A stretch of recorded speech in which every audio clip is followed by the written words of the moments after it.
Hola, es un placer tenerte aquí. Antes de comenzar, suscríbete al canal y dale like al vídeo. Mi marido gritaba por teléfono, furioso: «Mierda. ¿Por qué están bloqueadas las tarjetas?». Yo sostenía el móvil con una calma que a mí misma me sorprendía. La rabia ya no ardía, era hielo. Le respondí con voz firme: «Lo sé todo, Javier». Él se quedó en silencio por un segundo que pareció eterno. Luego intentó inventar una excusa, tartamudeando algo sobre un error del banco. Pero yo ya no era la mujer ingenua de antes. Sabía perfectamente que no estaba en un viaje de negocios. Se había ido a París con su amante, y ahora, yo daba el primer paso hacia mi venganza. Le había visto marcharse con esa sonrisa falsa de siempre, el traje caro y el maletín que usaba para aparentar ser un hombre ocupado. Pero en su interior, él ya no era nada más que una mentira con corbata. Mientras hablaba, podía oír de fondo la voz de una mujer riéndose. Era Silvia, su amante, la misma que aparecía en los correos que imprimí en silencio durante semanas. Mientras él intentaba recuperar el control, yo recordaba cada noche sola, cada cumpleaños olvidado, cada promesa rota. No era solo el dinero lo que bloqueé. Era su acceso a mi vida, a mi compasión, a todo lo que alguna vez creyó tener asegurado. Colgué sin decir adiós. Me levanté del sofá con una tranquilidad fiera y fui hasta la cocina. Preparé un café. Lo bebí mientras la ciudad amanecía, sabiendo que en París el caos apenas comenzaba. Imaginé su rostro al intentar pagar el hotel, la cara de Silvia al darse cuenta de que no había más cenas lujosas. Era mi turno de escribir la historia. Ya no iba a ser la víctima silenciosa. Esa llamada no solo había revelado su traición. Había despertado en mí a una mujer decidida, astuta, que no tenía intención de suplicar. La guerra había empezado, y yo tenía las armas. Durante meses, Javier llegaba tarde con excusas distintas: una reunión de última hora, un viaje urgente, una comida con inversores. Yo lo miraba a los ojos y le creía, o, mejor dicho, quería creerle. Me aferraba a la idea de que era el estrés, el trabajo, la rutina. Pero la duda empezó a crecer como una sombra en la espalda. Una noche, mientras ordenaba la ropa del armario, su abrigo cayó al suelo. Revisando los bolsillos, encontré algo que me heló la sangre: 2 billetes de avión a París. No llevaban mi nombre. Llevaban el suyo, y el de Silvia. El billete de ida coincidía exactamente con el supuesto viaje estratégico que me había mencionado con tanto detalle. Había incluso ensayado sus frases, memorizado nombres de directivos que ni existían. Cada palabra suya había sido un acto teatral. Me senté en la cama y repasé cada escena: sus ausencias, sus mensajes evasivos, su olor a perfume ajeno. Silvia no era solo una aventura. Era parte de una vida paralela que él construyó con precisión, mientras yo cuidaba de todo lo nuestro. Esa noche, comprendí que no había sido ingenua, había sido traicionada con alevosía. Y ya no podía mirar atrás. Descubrir los billetes fue solo el inicio. Al día siguiente, mientras él creía que yo estaba trabajando, me sumergí en su ordenador portátil. Leí correos, revisé su agenda, accedí a sus extractos bancarios.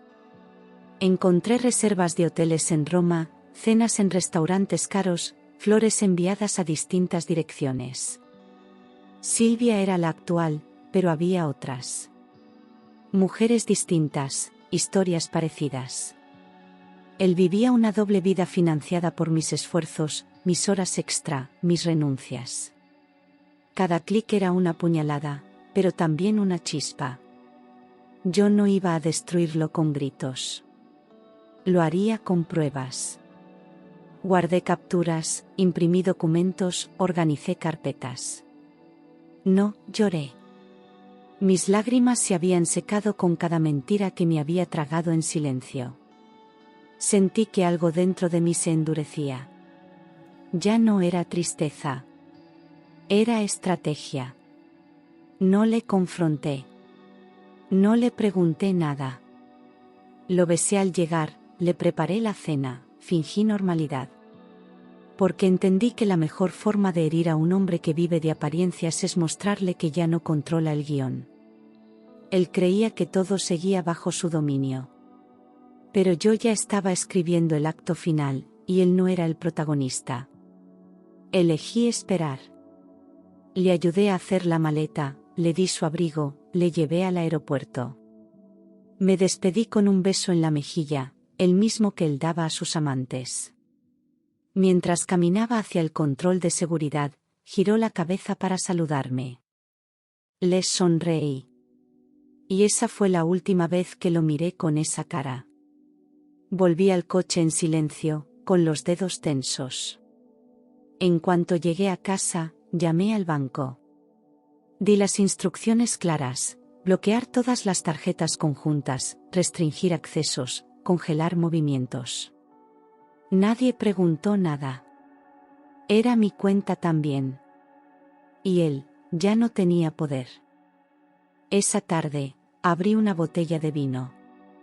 No para celebrar, sino para marcar el inicio de mi reconstrucción.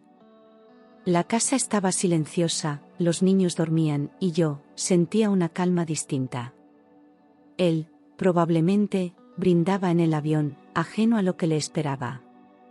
Silvia sonreiría al llegar al hotel, pensando que le esperaban días de lujo y champán. Pero el verdadero viaje apenas comenzaba, y no era el suyo. Era el mío. No le grité, no le enfrenté, no me rebajé. Solo tomé el control, como él jamás creyó que haría. La partida había comenzado, y esta vez, yo movía las piezas. Javier me llamó desde el vestíbulo del hotel. Su voz temblaba, furiosa y desesperada. No puedo pagar el taxi, ni el hotel, ni una botella de agua. ¿Qué está pasando?, gritaba. Silvia, a su lado, se reía nerviosa, creyendo que todo era una especie de malentendido gracioso. Pero cuando intentó pagar con su tarjeta personal y también fue rechazada, la sonrisa se esfumó. Empezaron a discutir allí mismo, rodeados de turistas y recepcionistas incómodos. Él buscó con frenesí su cartera, su móvil, alguna señal de salvación. Pero todo estaba bloqueado. Su mundo de lujo se desmoronaba entre las manos. Pidió hablar conmigo. Yo, desde el salón de casa, lo escuchaba sin decir nada. Solo respiraba mientras él se hundía en su propio teatro. Silvia lo dejó plantado esa misma noche, molesta por el escándalo, la falta de dinero y la vergüenza. No quería ser parte de un fracaso.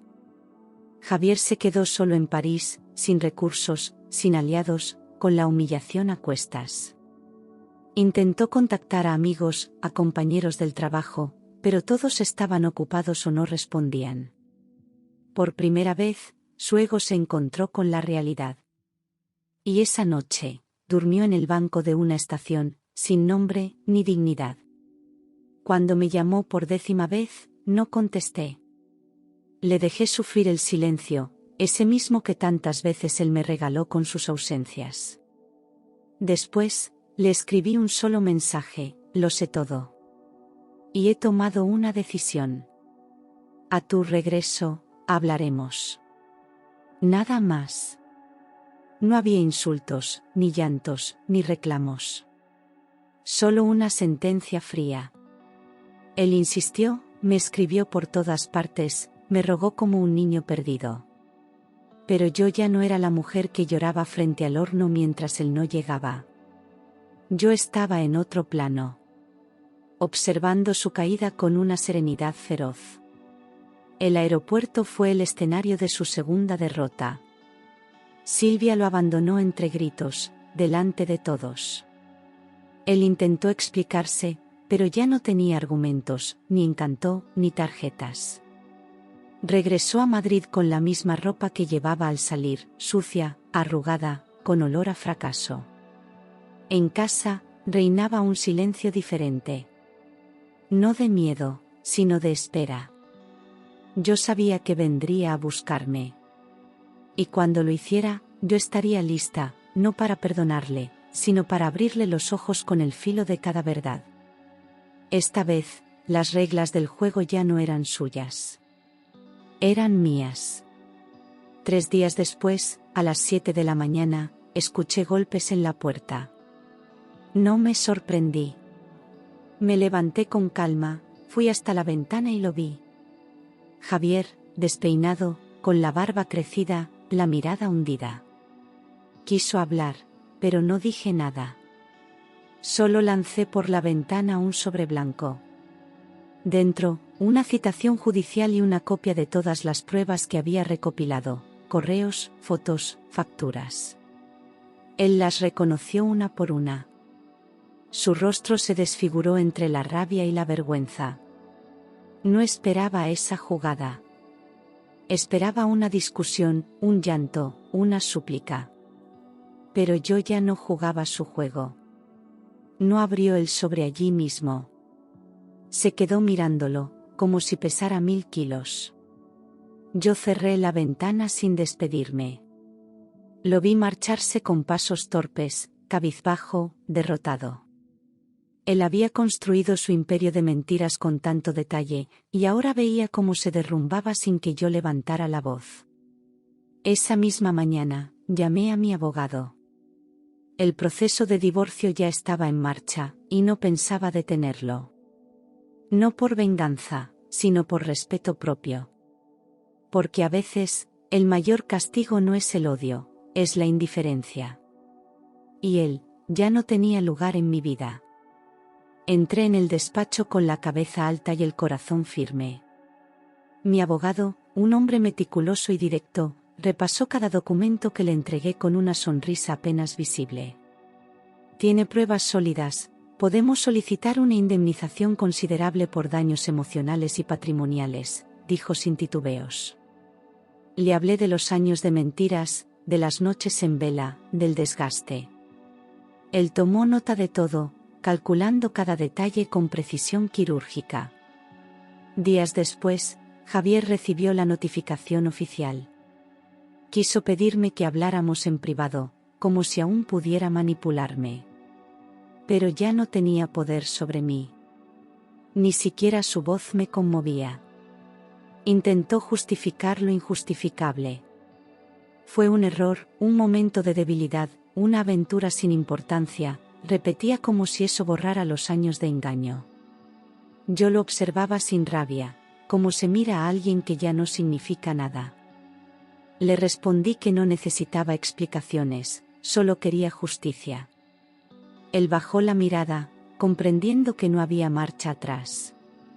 El divorcio no era una amenaza, era una realidad inevitable. Al salir de la reunión, respiré hondo.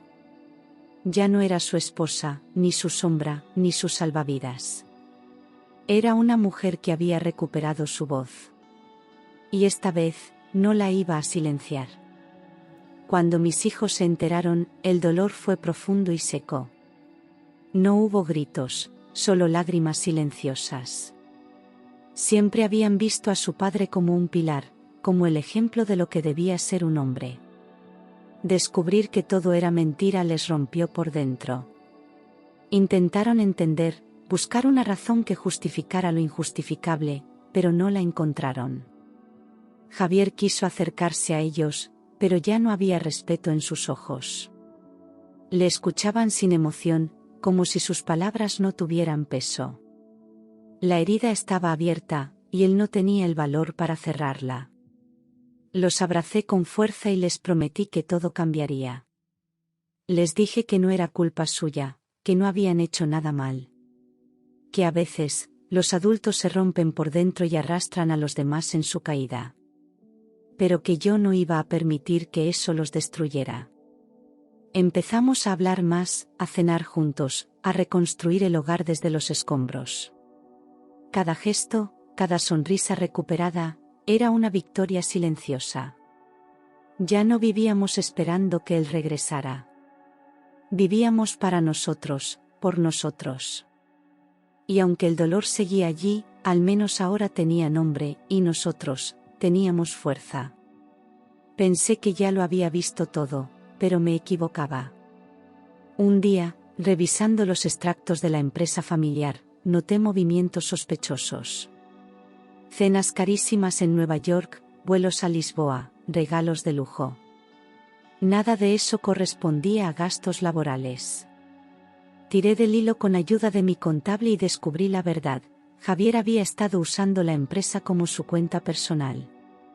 Más de 60.000 euros en un solo año, disfrazados de gastos de representación. Todo pagado con el sudor de nuestras manos, con mi esfuerzo, con el legado de nuestra familia.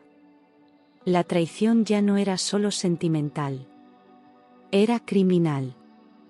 Me sentí traicionada a otro nivel. Ya no era solo una mujer engañada. Era una socia estafada, una madre ultrajada, una empresaria engañada. Guardé cada factura, cada transferencia, cada recibo. Lo que antes era dolor, ahora era evidencia. No solo quería divorciarme. Quería que pagara por cada euro robado, por cada mentira, por cada noche que pasé dudando de mí misma. Había cruzado una línea que no tenía retorno. Y esta vez, no era solo entre él y yo. La justicia tendría que intervenir. Porque cuando un hombre lo apuesta todo al engaño, tarde o temprano, se enfrenta a la verdad. Mientras él malgastaba dinero en hoteles y perfumes, yo construía mi camino en silencio. Había hecho cursos de administración y marketing online, de madrugada, mientras los niños dormían y él trabajaba hasta tarde. Junto a mi hermana, empezamos una pequeña startup de cosmética natural. Nadie lo sabía. Invertí cada euro que pude ahorrar, sin contarle nada. Vendíamos por redes sociales, luego abrimos un canal de ventas directo, y poco a poco, la empresa empezó a despegar. Las clientas repetían, recomendaban, nos enviaban mensajes de agradecimiento. Sin que él supiera, yo ya generaba más ingresos de los que él jamás trajo a casa. Nunca mencioné ni una palabra. Fingía interés cuando él hablaba de economía y negocios, sabiendo que mi empresa ya tenía más proyección que la suya. Guardaba mis contratos, mis facturas, mis estrategias, como un secreto sagrado. No era venganza, era independencia. Cuando llegó el momento, le mostré mi proyecto. No lo entendió al principio. Pensaba que era un pasatiempo, algo menor. Hasta que le dije los ingresos del último trimestre.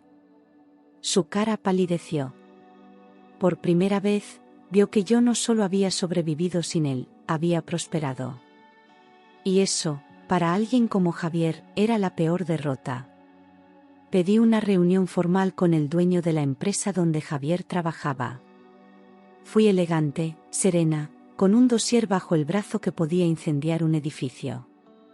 Le hablé con claridad, su empleado había estado usando dinero de representación para fines personales.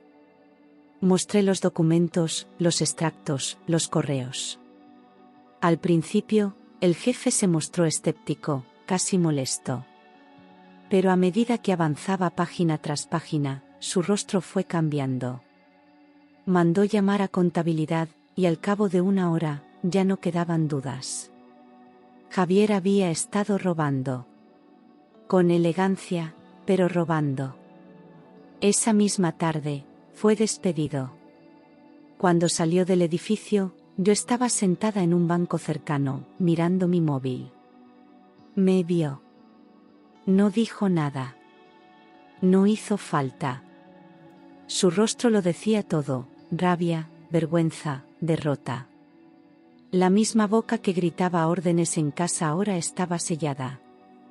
Su nombre quedó manchado, su prestigio destruido. Yo no celebré en voz alta. Solo me levanté, caminé despacio y me alejé sin girarme. Ya no era la mujer a la que él podía ignorar. Era la persona que había destruido su castillo de mentiras con una sola visita. Y eso, dolía más que cualquier bofetada. Su madre me llamó al día siguiente. Me acusó de haber arruinado su vida, de destruir la familia, de ser una mujer fría y calculadora. Escuché en silencio, sin interrumpirla. Cuando terminó, le dije que revisara su correo electrónico. Le había enviado todas las pruebas, facturas, fotos, correos, documentos del banco y de la empresa. Nunca más volvió a llamarme.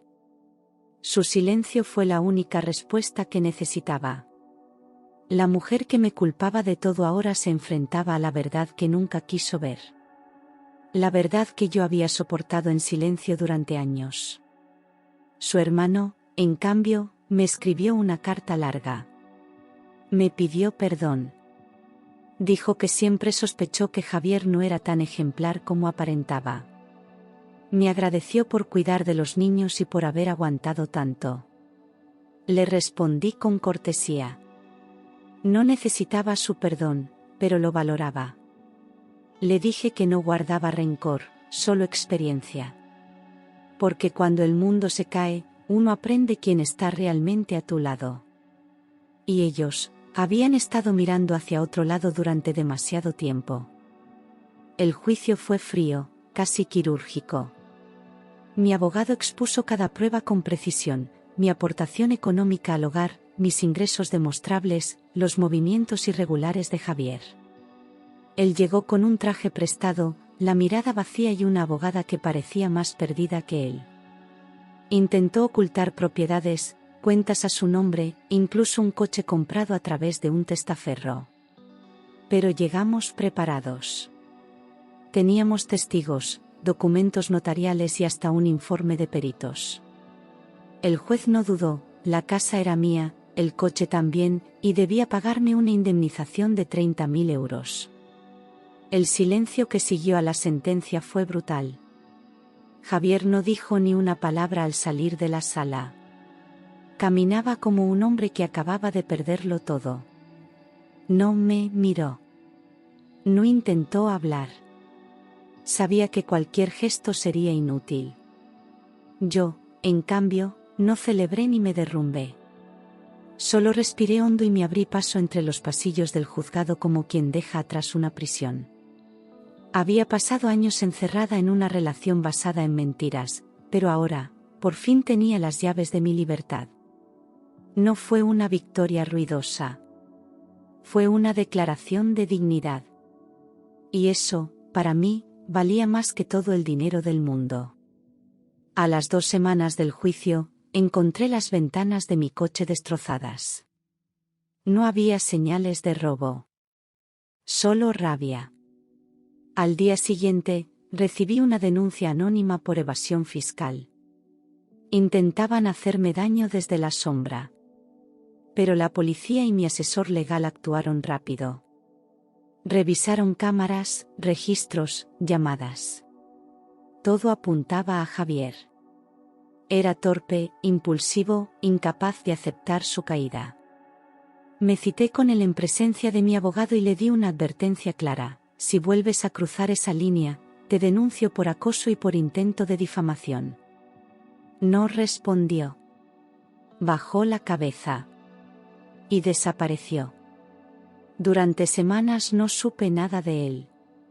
Nadie lo había visto. Ni su madre, ni su hermano, ni sus antiguos compañeros de trabajo. No me preocupé. Ya no era mi responsabilidad. Sabía que estaba herido, pero también sabía que era peligroso cuando se sentía débil. Me aseguré de cambiar cerraduras, activar alarmas, reforzar mis rutinas. Mis hijos también estaban alerta. Vivíamos en una calma tensa, pero cada día que pasaba sin noticias suyas era un paso más hacia la paz. Había intentado arrastrarme de nuevo al barro, pero esta vez, yo llevaba botas. Y no pensaba ensuciarme por nadie. Una noche cualquiera, mientras preparaba la cena, mi móvil vibró. Era un mensaje de Javier. Corto, directo, casi desesperado: no tengo dónde dormir. Por favor, solo una noche. Lo leí 3 veces, sin sentir nada. Ni compasión, ni rabia, ni culpa. Dudé unos segundos. Luego respondí con una sola palabra: no. No porque odiara. No porque quisiera vengarme. Sino porque por fin entendía lo que era cuidarme a mí misma antes que a los demás. Esa noche, dormí como hacía años no dormía, en paz. Cerré las cortinas, apagué el teléfono y me preparé una copa de vino. Miré la casa en silencio. Todo era distinto. Los muebles, el ambiente, yo. No sentía miedo, ni tristeza, ni vacío. Sentía libertad. Por primera vez, no necesitaba que nadie me validara, ni me completara, ni me protegiera. Yo era suficiente. Y Javier. Javier solo era una sombra que ya no tenía forma. En ese instante, entendí que el cierre no siempre viene con disculpas. A veces, viene con la firmeza de decir no, sin temblar. Reservé el vuelo a París una mañana de otoño. No lo planeé demasiado, solo lo sentí. Necesitaba volver al escenario de su traición, pero esta vez sin miedo, sin rabia, sin él. Caminé por las mismas calles que debieron haber sido testigos de su engaño. Me senté en una terraza frente al Sena, pedí un café y abrí una libreta. Escribí todo lo que nunca dije, lo que lloré en silencio, lo que grité por dentro mientras sonreía por fuera. La ciudad ya no era una herida. Era una página nueva. Y por primera vez, me pertenecía a mí. Lloré, sí. Pero no por él. Lloré por mí, por lo que fui, por lo que aguanté, por lo que callé. Luego respiré hondo. El aire tenía otro sabor.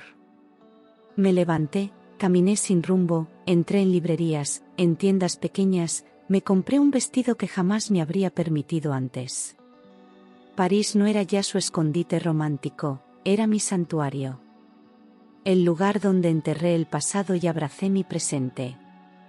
Volví al hotel esa noche y dormí profundamente. Al despertar, me sentí más ligera.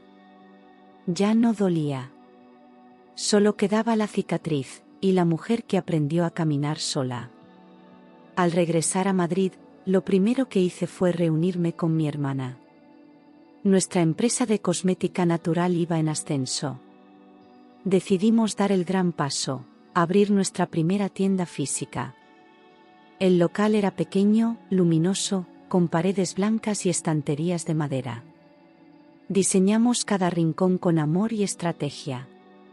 Las clientas llegaban con curiosidad y se iban con bolsas llenas y sonrisas verdaderas. Empezaron a pedir entrevistas, colaboraciones, eventos. Nuestra marca se expandía como fuego lento, pero imparable. Había creado algo con mis manos, sin trampas, sin atajos, sin depender de nadie. Un mes después, una revista de negocios publicó un artículo sobre mujeres emprendedoras. Y allí estaba yo, en la portada, con mi nombre y mi historia. Era la misma revista que Javier leía cada mañana mientras desayunaba, creyéndose dueño del mundo. Ahora el mundo hablaba de mí. No por escándalos ni por compasión, sino por mérito propio. Mis hijos enmarcaron la portada y la colgaron en casa. Yo la miraba cada noche antes de dormir, no con vanidad, sino con gratitud. Porque después de tanto dolor, al fin, me veía reflejada en algo que sí merecía. Lo vi una tarde cualquiera, en una esquina de Chamberí. Sucio, con la barba crecida, la ropa desgastada. Tardé unos segundos en reconocerlo. Él me vio primero. Corrió hacia mí, arrastrando una bolsa de plástico. Quiso hablar, pero levanté la mano sin decir nada. No necesitaba oír nada de lo que pudiera salir de su boca. Intentó tocarme el brazo. Retrocedí. Y con una voz firme, le dije: no me sigas. Lo miré por última vez, no con odio, sino con compasión. Era un hombre roto. No por mí, sino por sí mismo. Dio un paso atrás, se quedó allí parado como una estatua marchita. Crucé la calle sin volver la vista atrás. No fue fácil. Pero fue necesario. Porque hay personas que no merecen una segunda mirada. Ese día confirmé lo que ya sabía, el capítulo estaba cerrado. Y lo mejor que podía hacer, era seguir escribiendo mi historia sin él. Después de tanto caos, reformé la casa. No era solo pintura o muebles nuevos. Era empezar de cero. Cambié los colores fríos por tonos cálidos, eliminé cada objeto que tuviera su sombra.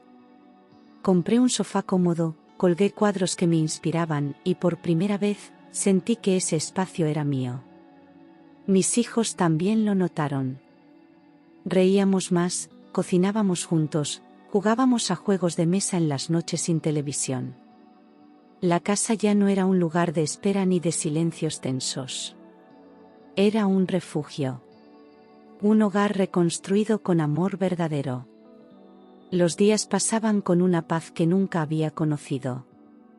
No hacía falta planear grandes cosas para ser feliz. A veces, solo bastaba con ver a mis hijos dormir tranquilos o compartir un desayuno sin prisas.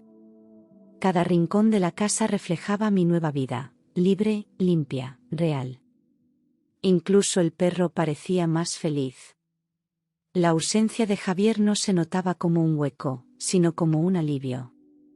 Había borrado el ruido, las excusas, las mentiras. Y lo que quedaba era luz. Una luz que yo misma había encendido, sin depender de nadie más que de mí. Conocí a Javier, sí, otro Javier, en una conferencia sobre emprendimiento femenino. Él estaba entre los asistentes, escuchando atento, sin interrumpir, sin intentar impresionar a nadie. Al terminar, se acercó para felicitarme por mi ponencia. Era tranquilo, respetuoso, con una mirada limpia que no buscaba invadir, sino comprender. Empezamos a tomar cafés tras algunas charlas. Nada planeado. Solo conversaciones honestas. No buscábamos amor. Solo compañía. Y en ese espacio sin presión, algo fue creciendo.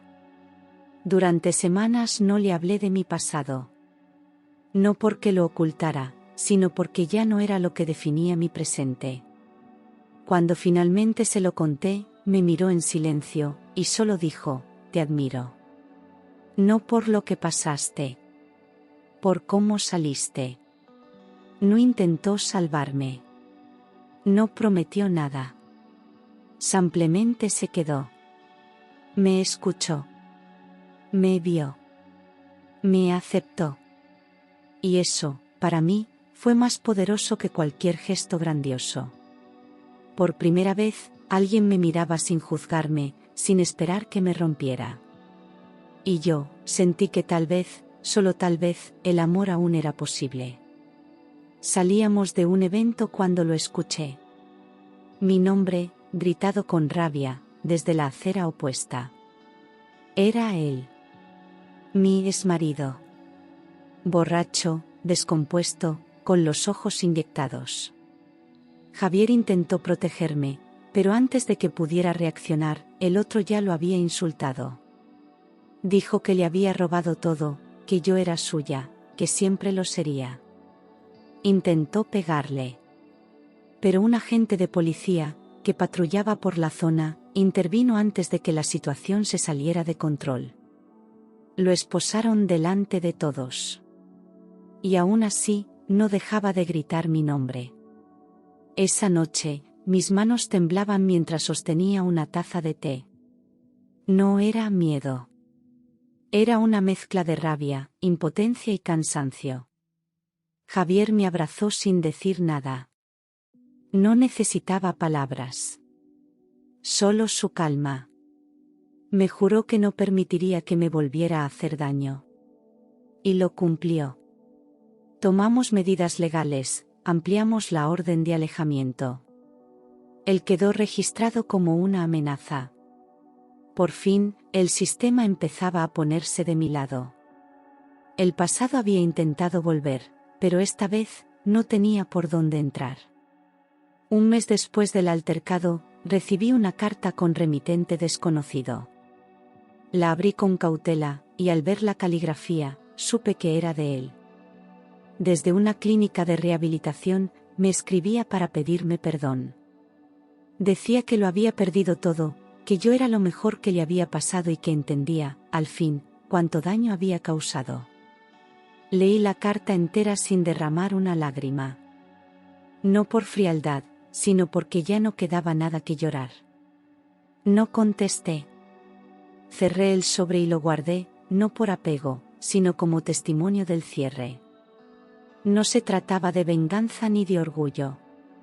Se trataba de dignidad. Yo no necesitaba sus disculpas para perdonarme a mí misma por haber aguantado tanto. Comprendí que a veces, el perdón no es para el otro, sino para liberarse del pasado. Aquella carta no cambió nada. No me removió. Solo me confirmó que había hecho bien en marcharme. Porque a veces, lo más valiente no es quedarse. Es decir, basta y seguir andando. Él estaba en su proceso. Yo ya había terminado el mío. Un año después, estaba de pie sobre el pequeño escenario de nuestro local, con una copa de cava en la mano. Celebrábamos el primer millón en ventas de nuestra empresa. Mi hermana lloraba. Mis hijos me aplaudían con una sonrisa que valía más que todo. Javier, el nuevo, me abrazó con fuerza. Las luces, las flores, las clientas, todo era un reflejo de mi renacimiento. No era una fiesta por dinero. Era una fiesta por haber sobrevivido. Por haber transformado la herida en fuerza. Por haber elegido la vida. Esa noche, al llegar a casa, me miré en el espejo del pasillo. No vi a una víctima, ni a una exesposa, ni a una empresaria. Vi a una mujer libre. Con cicatrices, sí. Pero también con una mirada firme, un corazón en calma y una sonrisa limpia. Me senté en la cama, abracé a mis hijos, y les dije, gracias por no soltarme. Porque ellos también habían vivido ese infierno en silencio. Y ahora, también celebraban. Habíamos vencido sin violencia. Habíamos reconstruido sin destruir. Y lo más importante, habíamos aprendido a ser felices, por fin.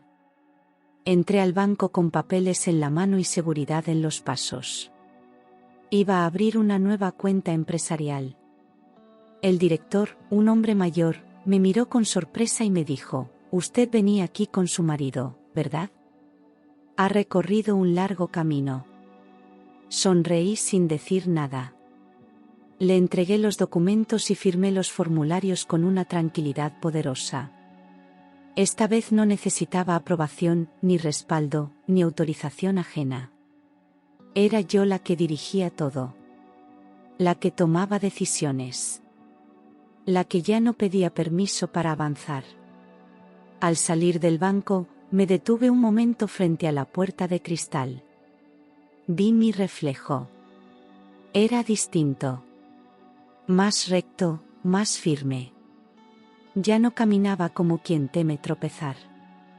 Caminaba como quien sabe que, aunque caiga, puede levantarse sola. Volví al coche y conduje con la ventana abierta, dejando que el aire acariciara mi rostro. Ya no tenía miedo del futuro. Porque el presente era mío. Y el pasado, ya no podía tocarme. Esa noche, mientras la casa dormía, abrí una caja de madera que guardaba en lo alto del armario. Dentro estaban los billetes rotos de aquel viaje a París, el anillo de bodas que ya no pesaba, y la primera muestra de crema de nuestra marca. Saqué una hoja en blanco y escribí una carta. No, a él. A mí. A la mujer que había sido. Le dije que no fue débil por amar, ni tonta por confiar. Le agradecí por no rendirse. Por seguir respirando cuando todo dolía. Por haber resistido en silencio y después, en voz alta. Guardé la carta doblada entre los objetos, como si cerrara un círculo. No lloré. Sonreí. Porque por fin entendía que no necesitaba olvidar para sanar. Aquel museo en miniatura no era un altar al dolor. Era un testimonio de transformación. Cada objeto tenía su historia, pero ya no me definía.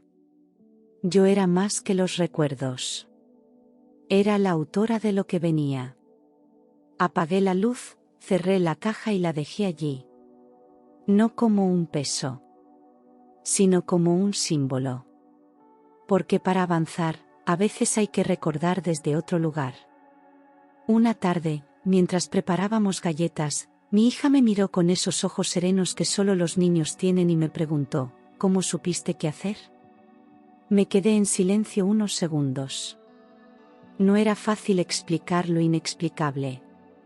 Pero le dije la verdad, escuché el silencio. Y en él, me escuché a mí. Cuando todo se cae, si no te traicionas a ti misma, encuentras el camino. Ella asintió, sin del todo entender, pero sintiendo que esas palabras eran importantes. Luego me abrazó, fuerte. Y en ese abrazo, sentí que la historia no había sido en vano.